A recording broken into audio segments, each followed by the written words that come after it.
pessoal, estamos em mais uma aula, né? Aula de número 2, a qual a primeira que foi realizada foi falando sobre a pegada, né? Que o baterista tem que ter, que é uma coisa de suma importância.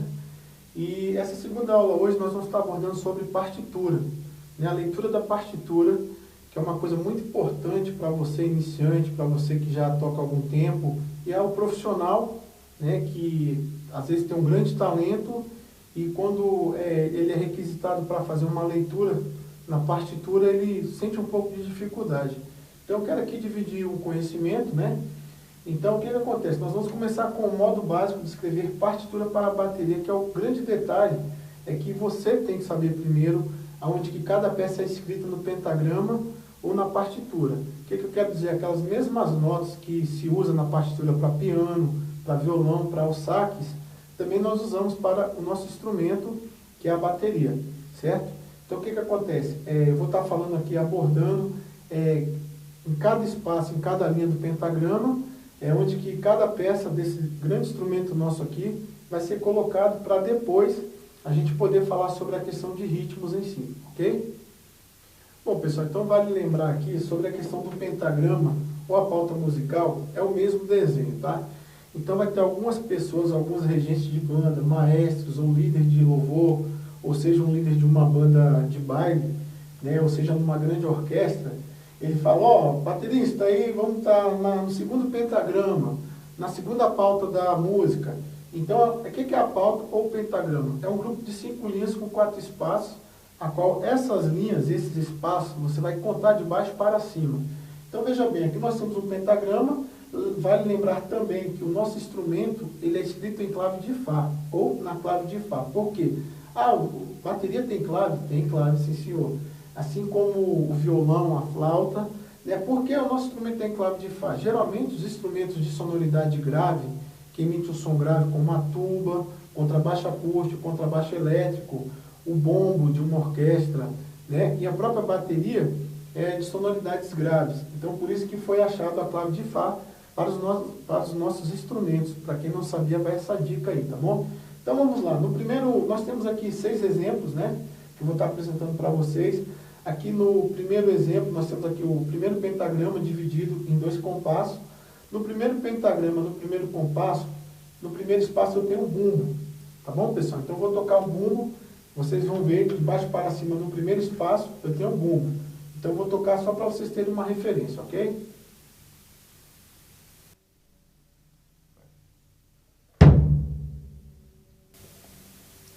Bom, pessoal, então foi tocado o bumbo aí no primeiro espaço. Lembrando, tá? Seja em método brasileiro, seja em método americano, se você for fazer uma escrita na bateria para um amigo seu ou para um outro artista, então sempre o bumbo ele vai estar no primeiro espaço, tá bom? Que é contado de baixo para cima esses espaços, tá bom? Agora nós vamos para a próxima peça, ainda no primeiro pentagrama, no segundo compasso, onde nós vamos tocar no terceiro espaço a caixa, tá ok?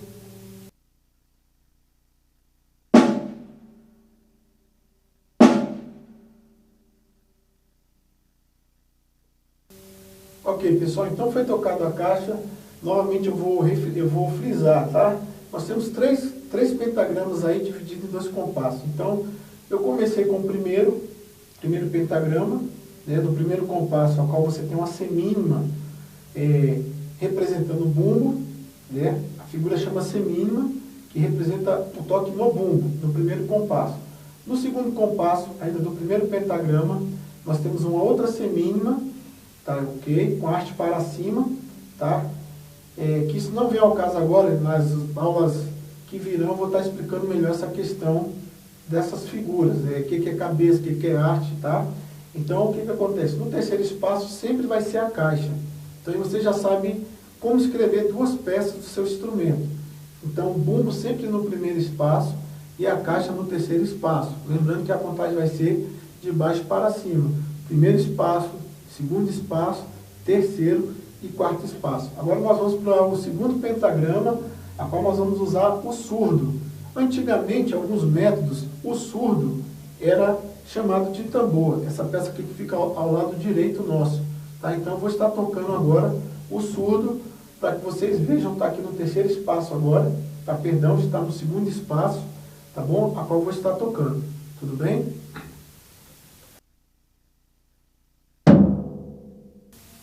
Ok, pessoal, então, como nós já estamos no segundo pentagrama, né, a qual no segundo espaço sempre a escrita vai ser do bumbo, certo?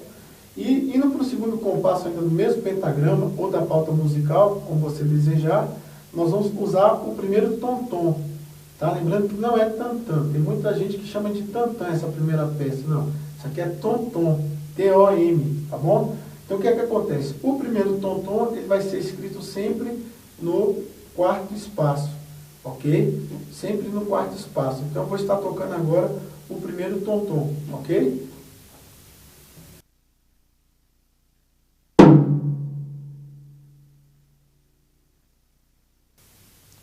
Ok, pessoal, então dando sequência, nesse primeiro exemplo aqui, dos que virão, eu vou estar mostrando no futuro outros modelos, tá? De como, do modo básico para escrever uma partitura para bateria. O que acontece? No segundo tom-tom, nós não temos esse exemplo aqui, mas veja bem, partindo do primeiro tom-tom que está no quarto espaço, o segundo tom-tom viria na terceira linha, ou seja, ele vai vir abaixo da nota do primeiro tom-tom. Então, é muito simples, você tem aqui no segundo espaço do segundo pentagrama o tom-tom no quarto espaço, e você vai imaginar aí o segundo tom-tom na linha, abaixo desse primeiro tom-tom que está no espaço. Tá? Então está muito claro, tá ok? Então boa sorte. Agora nós vamos para o terceiro compasso, né? A qual também nós temos dois compassos. Lembrando que sempre quando você for fazer uma escrita, né, para bateria, a clave é muito importante ela aparecer, né? Ou a fração de compasso, que isso também eu vou estar falando daqui um pouco, tá bom? Mas a clave de Fá é importante vocês saberem, tá, baterista? Aqueles que já sabem, parabéns, nos ajude a divulgar para os outros, mas você que ainda não sabe, o nosso instrumento é escrito na clave de Fá, ok? Então vamos lá. Bom, então no terceiro pentagrama, ou na terceira pauta, no primeiro compasso, nós também usamos o hi-hat, né? Lembrando, pessoal, que o hi-hat é o termo técnico do prato. Esse prato que fica aqui, certo? A qual você faz uma regulagem com esse pedal, você tem esse som, né? Futuramente eu vou estar abordando alguns ritmos brasileiros que você vai ter a precisão desse hi-hat. Mas a maioria dos companheiros falam chimbal. O termo chimbal é um termo espanhol, uma palavra espanhola que significa par de pratos, né? Então nós temos aqui o prato superior e o inferior, tá ok? Por isso que denomina-se esse nome chimbal, tá? Mas eu particularmente gosto de falar hi-hat. Eu até acho mais fácil, por incrível que pareça. Mas isso não vai deixar você mais bateristas ou menos. Isso é questão muito pessoal. Tá bom? Então, voltando um pouquinho atrás, lá no segundo pentagrama, a qual no primeiro compasso eu toquei o surdo, que é escrito também no segundo compasso, né? O hi-hat também, em algumas partituras, autores vão escrever o hi-hat apenas com movimento de pé esquerdo. Tá? Em alguns livros também vai vir escrito contratempo. O que é o contratempo? Porque geralmente ele vai aparecer fazendo o desenho do contratempo, uma marcação, né? Mas hoje também, né, como eu falei para vocês, repito, eu vou estar mostrando outros modos básicos para escrever partitura para bateria, a qual esse hi-hat aqui no primeiro compasso, ele está sendo escrito no segundo espaço, ele pode ser escrito também abaixo da primeira linha, tá? Para você que acha que está um pouco confuso essa parte, fique tranquilo, que não é bicho de sete cabeças. A gente vai estar revendo outros modos, como já falei. Tá bom? Então, eu vou tocar agora o desenho do hi-hat, ou do chimbal, né? No segundo espaço, onde que é usado também para escrever o surdo. Só que essa escrita, ela deixou de ser desusada, até por essa questão de tumultuar um pouco a cabeça de alguns colegas. Então, hoje já se é usado bastante esse hi-hat abaixo da primeira linha. Ok? Mas se você mandar assim para mim ou para algum colega, a gente vai entender. E eu espero que você entenda também. Ok?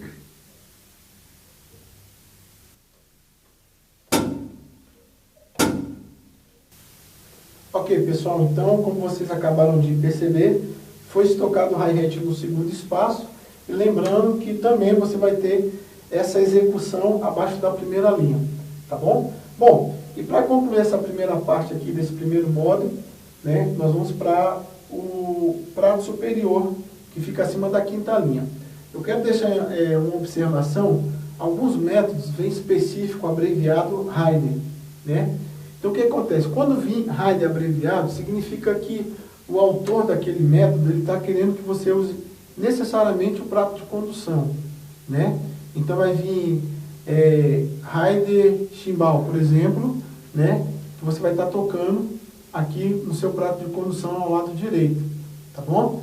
E quando não vier o RD, significa que você pode usar o seu hi-hat ou o seu chimbal, né? Então tem que tomar cuidado com com essas finalizações no final do exercício.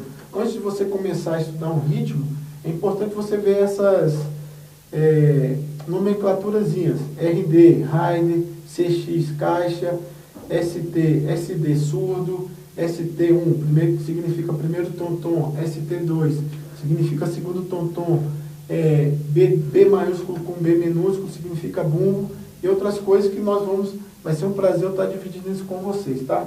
Então, nesse modelo aqui que eu estou mostrando para vocês, na terceira pauta, ou no terceiro pentagrama, no segundo compasso, então você tem uma nota acima da quinta linha, né, a qual você pode colocar, no caso aqui, ele está colocando só pratos superiores, né, ficou meio vago, né, mas assim, então eu colocaria RD, como na maioria dos métodos que eu tenho estudado, eu me policio muito para isso, e que realmente dá um contexto diferente no estudo. Então vamos ficar atento, você vai tocar em uma banda, em uma orquestra, então tem que ficar muito ligado no que o autor está pedindo, né? Porque isso é muito importante, né? O autor ele tem aquele trabalho de fazer uma música, não é simplesmente para a gente chegar não, tem que analisar o contexto de cada situação na música, da escrita, e procurar fazer o de melhor para aquela música, tá ok? Então eu vou tocar para vocês agora. Nesse caso aqui, eu vou fazer as duas situações. Como ele não está colocando o RD, o Heider, abreviado, eu vou fazer uns 2 toques aqui para vocês, mas nesse caso aqui, a execução seria mesmo no hi-hat, que eu também vou estar tocando para vocês agora, tá bom?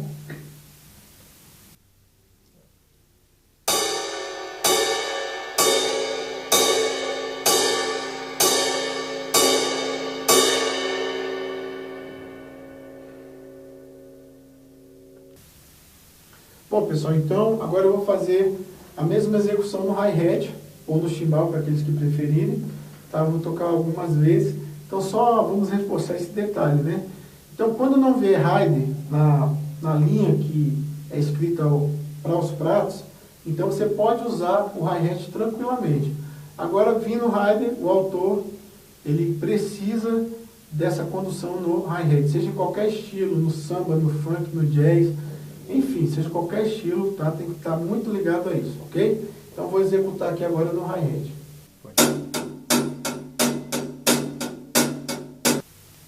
Bom, pessoal, então, como vocês já estão sabendo escrever um modo básico para a partitura, né? Então vocês já são sabedores onde se escreve o bumbo, a caixa e o hi-hat ou Heider. Então eu vou passar aí 3 sessões de um ritmo de rock, pop básico, a qual vocês vão começar com o hi-hat em colcheia. Tá? Então, é aconselhável, pessoal, nesse início, fazer uma contagem. A contagem é importante nesse início de estudo. Né? Eu, como educador na área da bateria, o que eu percebo com a maioria dos alunos, que eles não conseguem, ou não querem, até por um motivo de vergonha, enfim, não querem tocar contando, não sabendo eles que é uma importância tremenda. Ele consegue captar a mensagem que está sendo passado. Então, acima da quinta linha, né, nós vamos começar com o hi-hat, lembrando que nesse exemplo aqui do primeiro compasso, nós temos uma fração 4x4, a qual eu vou falar isso mais futuramente, tá? Onde nós vamos ter 4 grupos de 2 colcheias.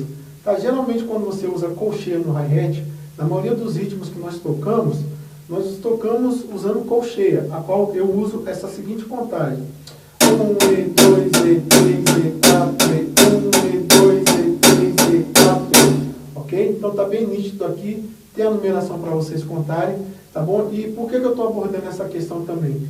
Gente, você que não tem o costume de ler partitura, que está iniciando com o seu professor, ou que está estudando pela internet um método, enfim, ou está estudando em casa, A maioria das pessoas tem aquela pressa de querer ler tudo de uma vez, sendo que não consegue decifrar uma linha. Qual é a dica que eu passo para vocês? Tá? Sempre tem um ditado, vamos devagar para que a gente possa chegar logo. Então, procure entender uma frase primeiro, no caso do hi-hat, a qual eu acabei de tocar para vocês. Pego essa frase do hi-hat, coloca o hi-hat com a caixa, a qual eu vou estar fazendo agora, ok? Então eu toquei o hi-hat para vocês, a qual eu contei, vou repetir de novo. 1, e 2, e 3, e 4, e 1, e 2, e 3, e 4. Então eu toquei o exemplo número 1. O exemplo número 2, vocês observam que a gente vai colocando uma peça de cada vez até fazer essa formação bacana. Agora eu vou acrescentar a caixa. Geralmente nos ritmos de rock, é praxe, sempre a caixa está na contagem do 2 e do 4. Isso também facilita muito, tá bom?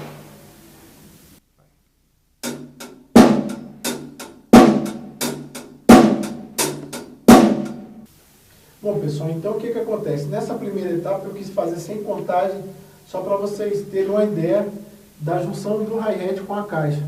Agora eu vou usar a mesma contagem anterior que eu usei só no hi-hat, ok?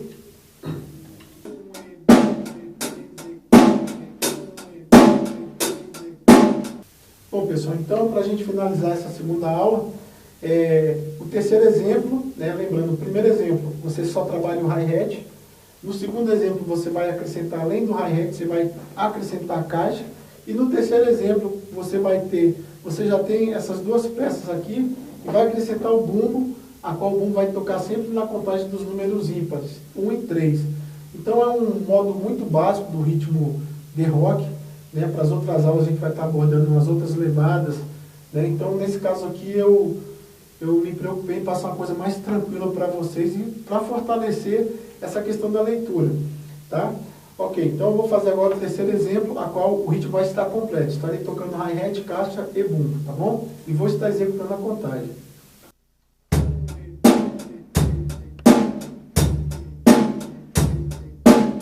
Bom, pessoal, então vai aqui o dever de casa para vocês na nossa aula de número 2. Tá? Espero que vocês tenham bons resultados, tá bom? Quem tiver alguma dúvida, por favor, procure entrar em contato, eu estarei à disposição. E quero deixar aqui, falar sobre a importância você que quer ser um baterista, seja um baterista de igreja, seja, enfim, tem várias áreas, né, a qual a bateria se encaixa, em vários estilos. Então é importante você dar uma importância para a leitura, né, e não simplesmente se preocupar com a coisa rítmica em si, né, procurar trazer isso junto, que é importante. Você não precisa ser um exímio leitor. Se for, maravilha.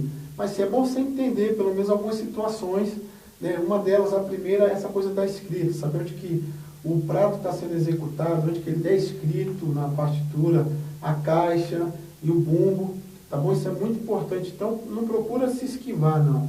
Tá? Então, procura ter calma, procura falar com o seu professor que tenha paciência com você, não se sinta tímido. Tá? Porque é uma importância muito grande, isso vai te abrir mais leques, você vai poder tocar em estúdio, vai poder tocar com músicos diferentes, né? Então é muito legal. Então abra mais a sua visão para esse lado da escrita musical, que é a questão da nossa partitura, tá bom? E você vai ver que no futuro você vai ser bem mais reconhecido, as portas vão se abrir ainda mais para você, tá bom? Eu fico por aqui, quero desejar a todos bons estudos, tá? Me coloco à disposição.